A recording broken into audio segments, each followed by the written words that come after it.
Bismillahirrahmanirrahim. Allahümme salli ala Muhammed və ali Muhammed.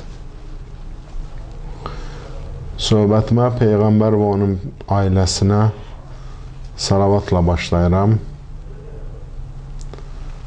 Bugünkü bəhsimiz Bəyyinə surəsinin təfsirinin davamı olacaq. Öncəki dərslərdə 4-cü ayənin təfsirini sizin nəzərinizə çatdırdıq. Bugün isə bu məsələ barəsində biraz danışmaq istərdim. Sonra 5-ci ayənin təfsiri və izahı və tərcüməsi ilə tərcüməsinə başlayardıq. Diqqət etmək lazımdır ki, öncəki bəhslərimizdə müşahidə etdiniz ki, 1-ci ayədə kitab əhli müşriklərdən öncə xatırladılmışdır. 1-ci kitab əhli deyilib, onun ardıca müşriklər söylənilmişdir. 4-cü ayədə isə biz yalnız kitab əhlindən söhbət açdıq. Qur'anda Bəyyinə surəsinin 4-cü ayəsində müşriklərdən söhbət açılmadı. Halbuki ayədə məqsəd ikisidir. Hər iki dəstə nəzərdə tutulur. Həm kitab əhli, həm müşriklər. Bu məsələni necə həll eləmək olar? Biz nədən başa düşürük ki, burada xitab həm müşriklərdir, həm kitab əhlidir. Yaxud niyə bu ayədə müşriklərə ehtiyac olmayıb söylənilməsi üçün? Niyə müşriklər burada qeyd olunmayıb, vurğulanmayıb?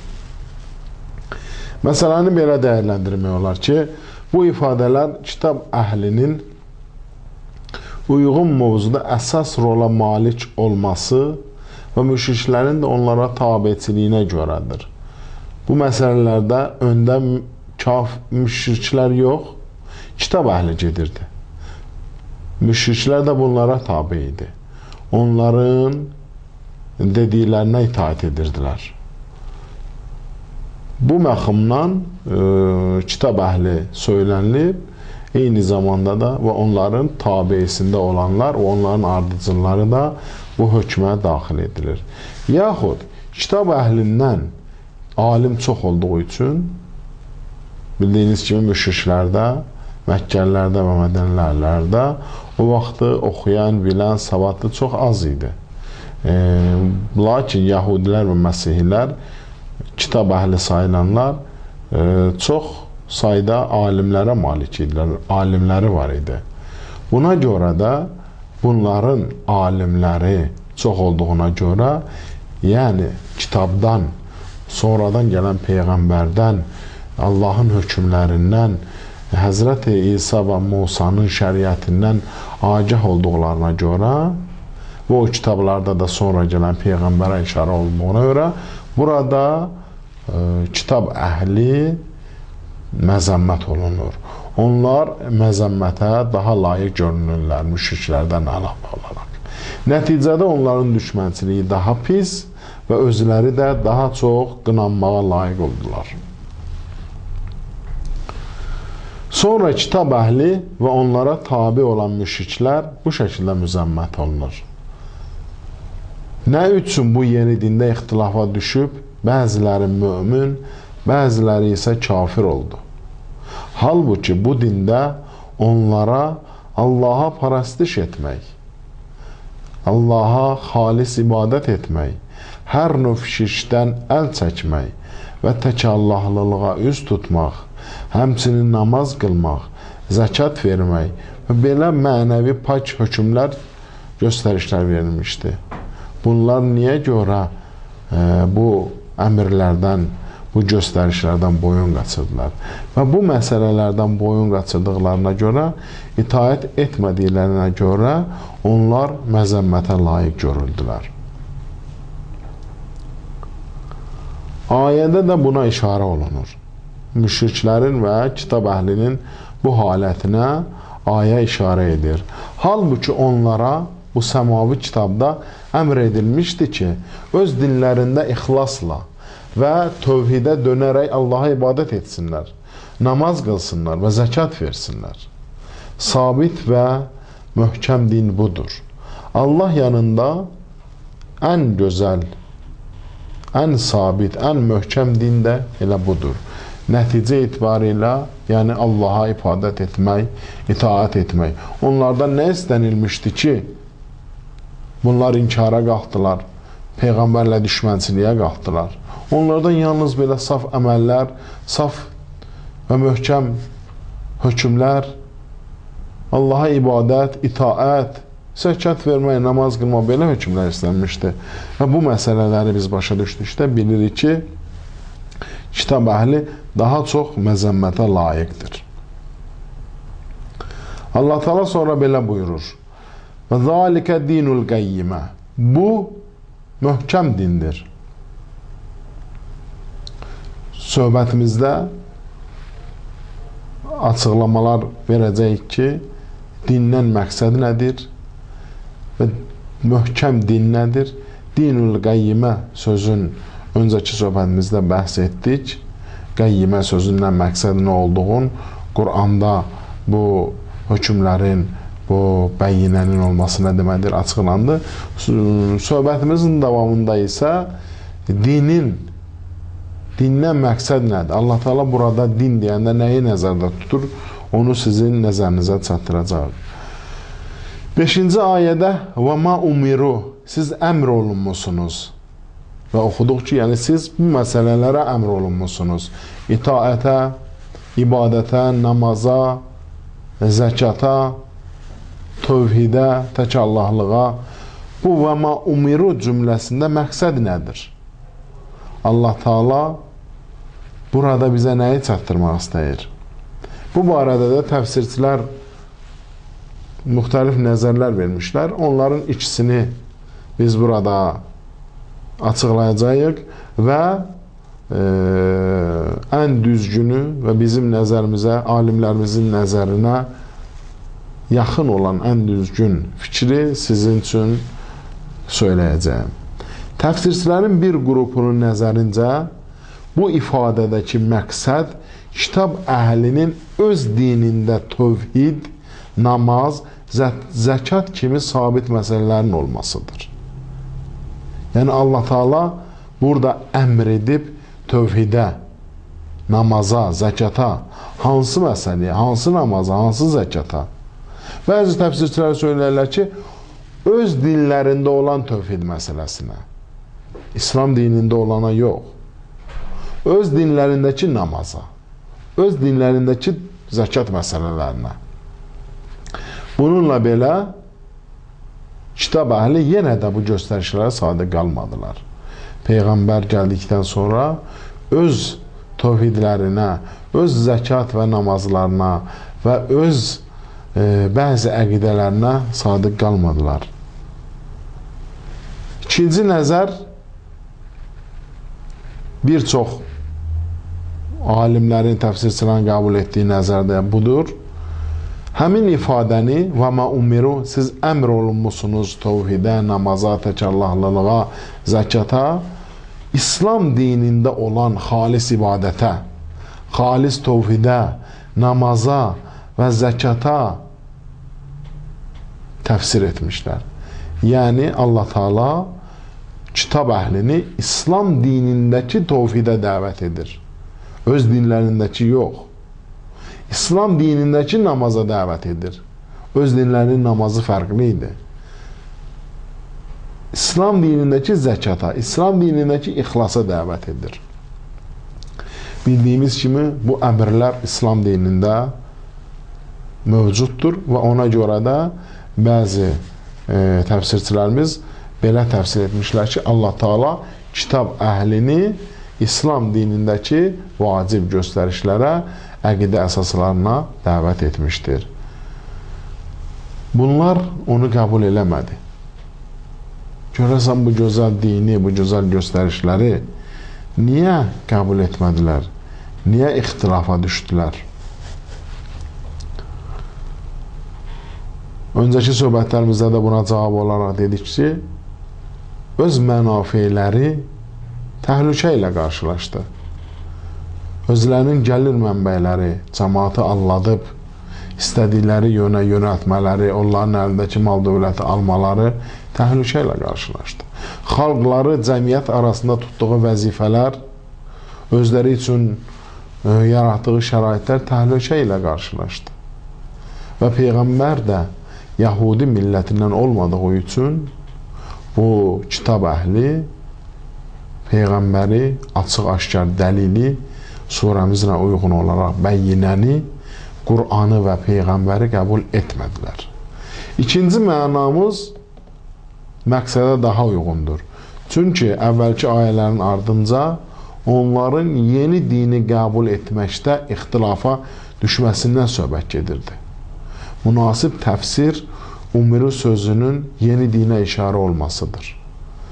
Çünki ayənin açıqlamasında da söylədik ki, Allah Teala onları yeni dinə, namaza, yeni Peyğəmbərin itaətinə, yeni kitaba dəvət etmişdir. Və biz buradan başa düşdük ki, həmin məqsəd, əmr olunmuş hökm yeni dindir. Və ayələrin ümumi möhtəva və məzmunundan da bu məsələ başa düşülür. Bundan əlavə, birinci məna təkcə kitab əhli haqqında doğrudur. Kitab əhlinə şamil edilir. Amma ikinci məna həm müşriklərə, həm kitab əhlinə şamil olunur. Ona görə də ikinci təfsiri seçmək daha məqsədə uyğundur ki, həm kitab əhlinə şamil olsun, həm müşriklərə. Müşriklər də söylədiyimiz kimi onların ardıcılları olduğu üçün bu hökm onlara da şamil olmalıdır. Çünki onlardan ayrılmırdılar. Din sözündə məqsəd nədir? Bu ayədə dindən məqsəd nədir? Ümumiyyətlə bildiyimiz kimi dinin geniş məfhumu var. Biz onu burada açıqlamırıq. Məqsədimiz surədə işlədilən din kəlməsidir. Burada Allahın məqsədi nədir? Bəzi təfsirçilərin nəzərinə görə din sözündə məqsəd Allah üçün xalis yerinə yetirilməsi zəruri olan ibadətdir. Yəni, din ibadət mənasında istifadə olunur. Bəzi təfsirçilər dindən məqsədin təmiz və xalis ibadətin, zəruri olan ibadətin olmasına işarə edir. Din kəlməsindən öncə istifadə olunan Allaha ixlasla ibadət etsinlər cümləsi də bu mənanı təsdiq edir. Dində məqsəd Allaha ixlasla ibadət. Bunlar bir-birini tamamlayır. Amma böyük ehtimalla ikinci nəzər isə belədir ki, məqsəd din və şəriətin hamısıdır. Yalnız müəyyən bir çərçivəyə daxil deyil. Bir ibadət, xalis şəkildə ibadət etmək, İxlasla Allaha ibadət etməyə mənasında deyildir. Burada məqsəd din və şəriətin ümumilikdə özüdür. Yəni, onlar Allaha pərəstiş və öz dinlərini bütün cəhətdən xalis etməklə vəzifələndirilmişlər. Bu məna din anlayışının genişliyi ilə daha uyğundur. Və növbəti cümlədə budur sabit və möhkəm din. Bu, sabit və möhkəm dindir. Dini geniş mənada bəyan edərək bu mənanı təsdiq edir. Ayəmizdə işlədilən digər kələmə, digər termin hünafa kəlməsidir. Hünafa nədir? Hünafa hənif sözünün cəm formasıdır. Rağib İsfahani özünün lüğət kitabı var, Müfrədat. Müfrədatda bu sözü azğınlıqdan düz yola tərəf yönəlmək mənasında qeyd edilir. Ərəblər həcci ziyarət edənlərə, öz oğlan övladlarını sünnət edən şəxslərə də hənif deyirdilər. Onları hənif adlandırırlar. Bu, onların İbrahimin dinində olmalarına işarə edir. Eyni zamanda bu lüğətin başqa bir mənası da var. Müfrədat kitabında da bəyan olunur. Ayağı əyri olanı əhnəf deyilir. Hənif sözünün digər bir formasıdır. Əhnəf. Buradan başa düşürük ki, bu əyrilikdən doğruluğa, azınlıqdan hidayətə getmək mənasında istifadə olunub. Burada hünəfa mənasının, kəlməsinin mənası belədir. Müxtəlif lüğət kitablarından belə başa düşüldü ki, bu söz əslində dönüklük və əyrilik mənasında olub. Lakin Qur'an və İslami hədislərdə şirkdən təkallahlılıq və hidayətə tərəf dönmək mənasında işlənib.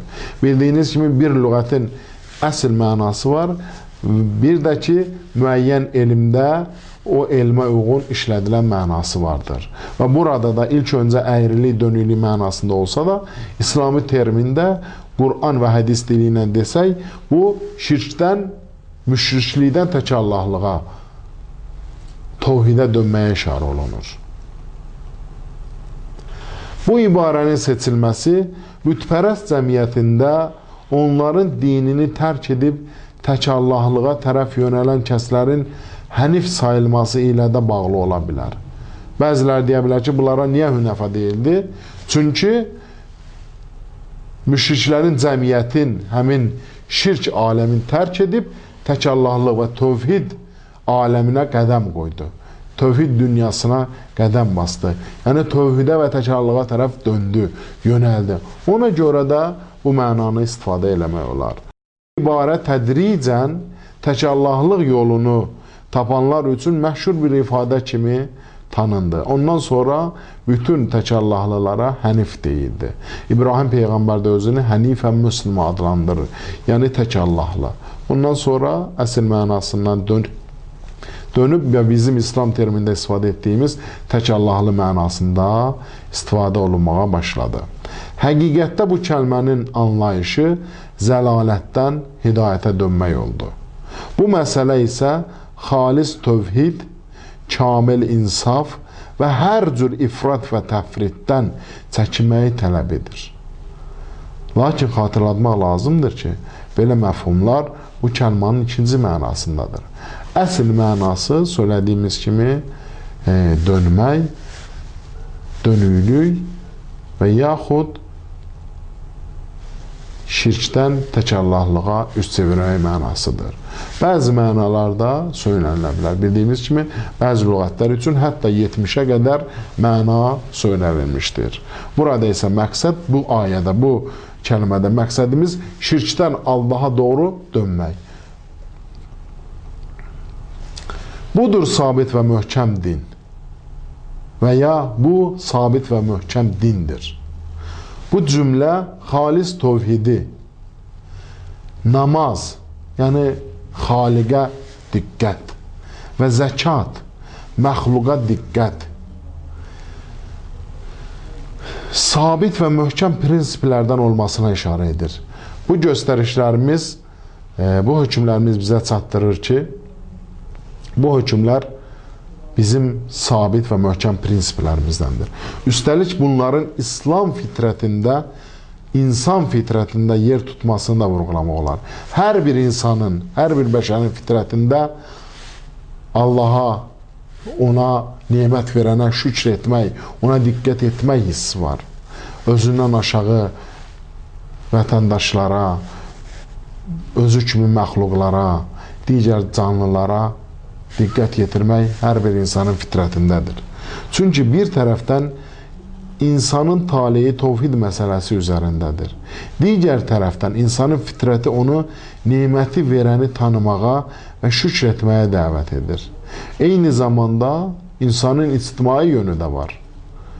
İnsan böyük bir mədəniyyətə malikdir. Və bunun insaniyyət yönü və bunun mədəniyyəti yoxsullara kömək etməyə çağırır. Burada iki məsələyə diqqət olundu. Bir zəkat məsələsi, bir ixlasla Allaha ibadət və namaz məsələsi. Bunların söylədiyimiz kimi hər ikisi fitrətdən irəli gəlir. Əlbəttə bunların pak fitrətdən irəli gəlir. Hər bir insan pak fitrət düzəninə doğulub. Ona görə də pak fitrət sahibləri Allaha şükr edir və onun bəndələrinə yardımcı olur.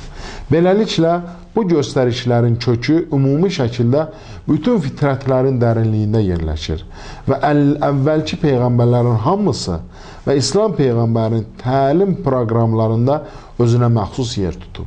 Bütün peyğəmbərlərimiz, məsum imamlarımız, Həzrət Peyğəmbərimiz bütün təlimlərində bunları bizə öyrətmişdir. Burada 5-ci ayəyə qədər təfsir, izah və tərcümə məsələsi sona yetdi. Burada 6, 7 və 8-ci ayələrin sadəcə tərcüməsini sizin nəzərinizə çatdırıram. Növbəti dərsimizdə inşallah Allahın icazəsi, izni və lütfu ilə bu 3 surənin, 3 ayənin təfsirini sizin nəzərinizə çatdıracağam və söhbətimi yekunlaşdıracağam. Sadəcə olaraq Bəyyinə surəsi 6, 7, 8-ci ayələrin tərcüməsini sizin nəzərinizə çatdırıram. 6-cı ayədə Allah Teala belə buyurur: Kitab əhlindən olan kafirlər və müşriklər cəhənnəm atəşindədirlər. Əbədi orada qalacaqlar. Onlar yaranmışların ən pisləridir. 6-cı ayə. 7-ci ayə. Həqiqətən iman gətirib və yaxşı işlər görənlər yaradılmışların ən yaxşılarıdırlar. 8-ci və sonuncu ayəmiz: Onların Rəbləri yanında olan mükafatları ağaclarının altından çaylar axan cənnət bağlarıdır. Əbədi orada qalacaqlar. Həm Allah onlardan razıdır, həm onlar Allahdan razıdırlar. Və bu böyük məqam Pərverdigarından qorxan kəs üçündür. Növbəti ayələrimizdə 2 dəstənin əhvalını, halətini bizim üçün bəyan edir. Pis, kafir, müşrik, cəhənnəm əhli, yaxşı, mömin, sadiq, cənnət əhli. Və biz bu barədə söhbət edəcəyik ki, şərrul bəriyyə, pis insanlar, pis məxluqlar, yaradılmışın ən pis məxluqları kimlərdir? Və xeyrul bəriyyə, yaradılmışın ən xeyirli, ən yaxşı bəndələri kimlərdir? Allah Teala bu Quranda bu ayədə o sifətləri bizim üçün, o insanların sifətlərini bizim üçün bəyan edəcək. Və sonuncu ayədə də cənnət əhli, behişt əhlinin bir neçə xüsusiyyətini bizim üçün açıqlayıb bəyan edəcək. Söhbətimi burada sona yetirirəm. Gələn dərslərimizə, söhbətlərimizə qədər. Vəssalamu aleykum və rəhmətullahi və bərəkatuh.